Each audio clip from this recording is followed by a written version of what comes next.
Welcome back to the channel, friends.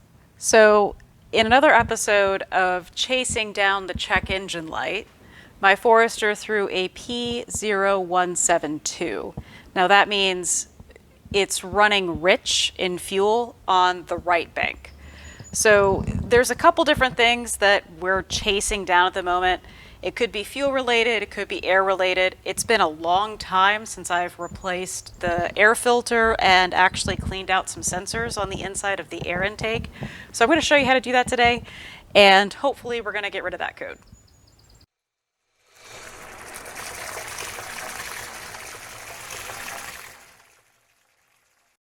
Hey friends, this episode's shout out is to our friend Sickmatic. Sickmatic, his channel is Sick Nation, and he is a creator's creator. And why I call him that is because he's one that really looks out for small channel creators just like us and really trying to help us grow while he's also looking to grow himself. So he and I met through one of the Facebook groups, and since that time he's gone out, watched our videos, commented on every one of them. His content is more focused around hot foods. So whether it's challenges, whether it's drinks, candies, just peppers, salsa, you name it, his content is all about trying out different things that are hot. I can't do that. I certainly cannot. No, so I envy you, my man. I appreciate all of your support. If you all really enjoy some of those things and picking out things that you'd like to try yourself, go check out his channel. It's actually down in the description. Go show him some love, and he will most certainly show you love back. Thanks, buddy. Take care. Okay, so getting started, all the tools you need is very, very basic. I've got them all laid out here right on top of Hoshi. 10mm socket, both sets of Phillips and flathead screwdriver, and obviously our cleaners. It's very important to get the correct cleaner. Make sure that for the mass airflow sensor you're getting MAF cleaner, and for the throttle body you're using throttle body cleaner. These are very delicate electronic sensors. You want to make sure you're using the right cleaner.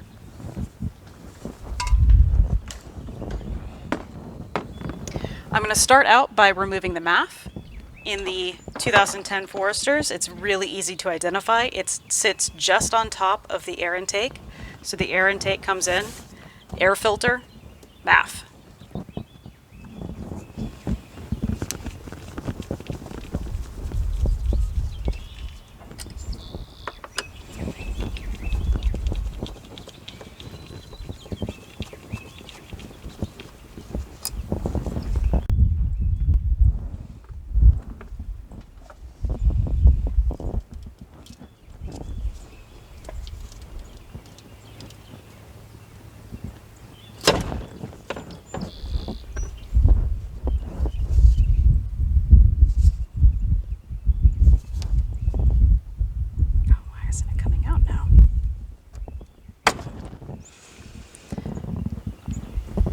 All right, this is our mass airflow sensor. You can actually see that there's two sensors in here. There's one deep down inside of this dark crack, and there's one right here on the outside. Very easily visible. So what we're going to do first is visually check to see if there's anything clogging it. And I don't see anything obvious. We're going to clean it anyway. So we're going to take our MAF cleaner, point it away from dogs, faces, children, and automotive paint, and give it a good spray.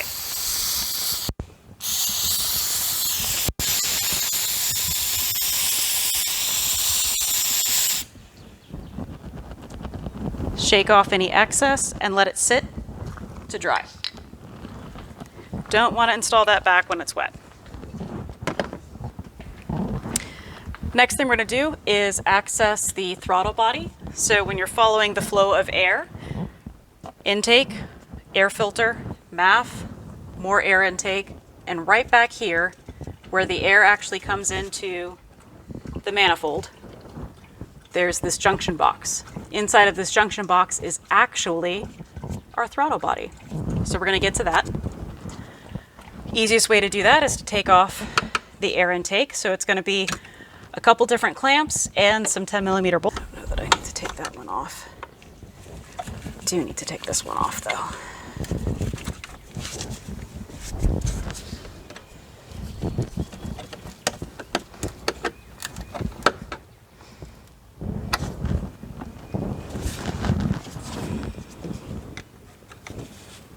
That one's off. Right.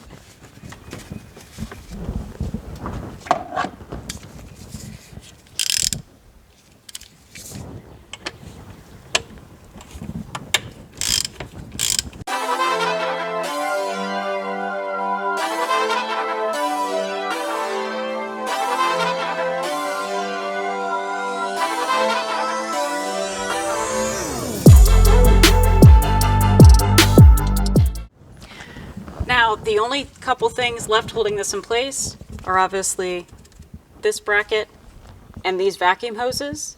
These vacuum hoses, there's one under here that's going to be really difficult for you to see, but I can show you here.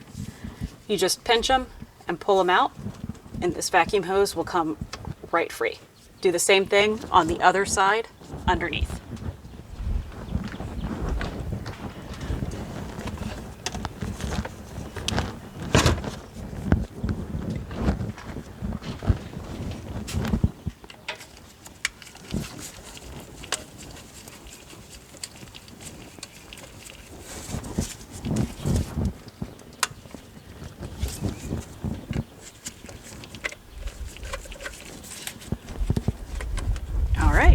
Should lift right out. Well, should lift right out as soon as we unplug here.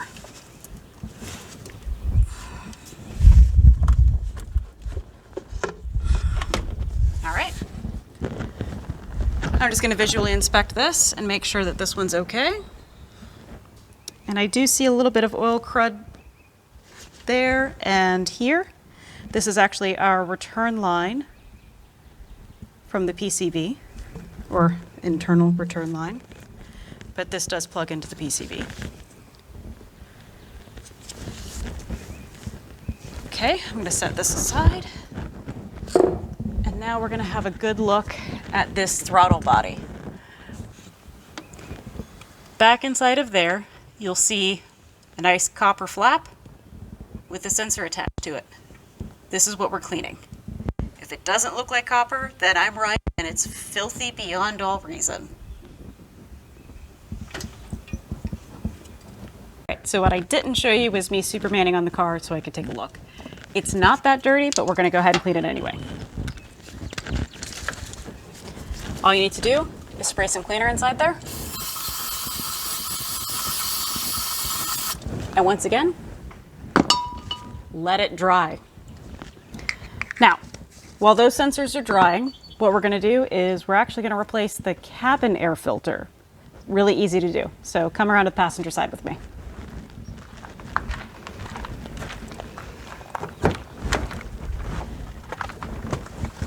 The cabin air filter on pretty much every single make and model of car, if you have one, is going to be behind the glove box.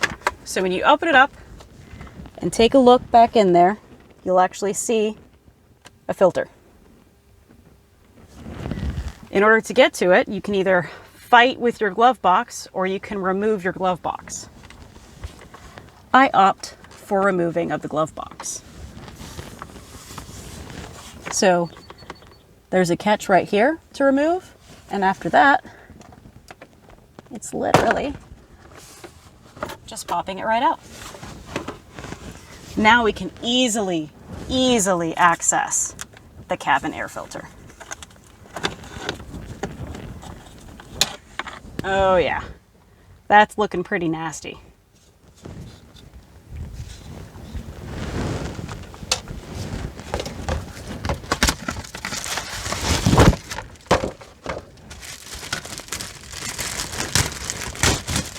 So this air filter is a Bosch. I did order it from Amazon, so we'll go ahead and put the link up in the description of the video. And see how shiny and new that is. So much better.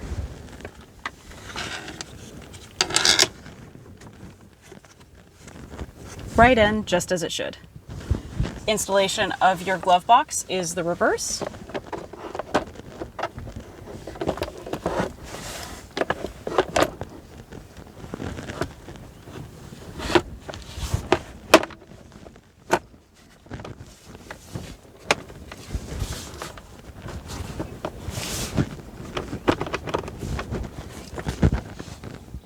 No, I did not seat it properly.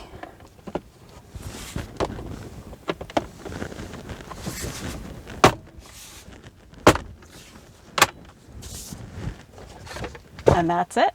So now that we replaced the cabin air filter and our throttle body is still kind of drying out from that soaking, I'm going to show you how to replace the actual engine air filter. So what we have is another Bosch. This is 5358WS, and we ordered this from Amazon. We'll put the link in the description of our video. In order to get to this junction box, we're going to remove this intake, and it's just held in place with these two clips.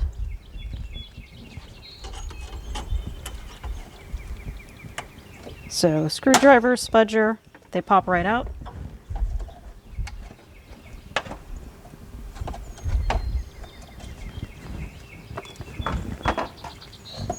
As does this. Now, this box is held in place by just these two top clips. There are other elements that are holding this box together as far as making sure it aligns properly. But really, once you have these two clips done, you should be able to pull this right off and access this air filter. So you can see that this is definitely time for a change. I'm just going to visually inspect and make sure that I don't have anything nasty going on in there. Could be causing my check engine light. And so this is the Bosch. Maybe it'll solve my check engine light. I don't know. Let's find out.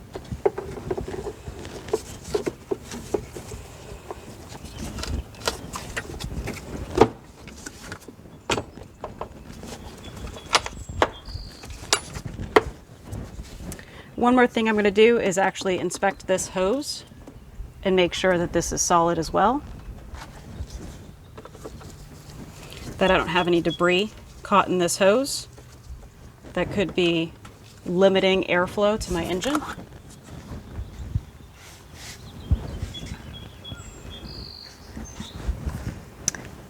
And just as I thought, it's perfectly fine. Go ahead and reinstall this, and we'll start putting everything back together again.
All that's left is to make sure the check engine light turned off, indicating I can reset the computer and the code and take it for a test drive.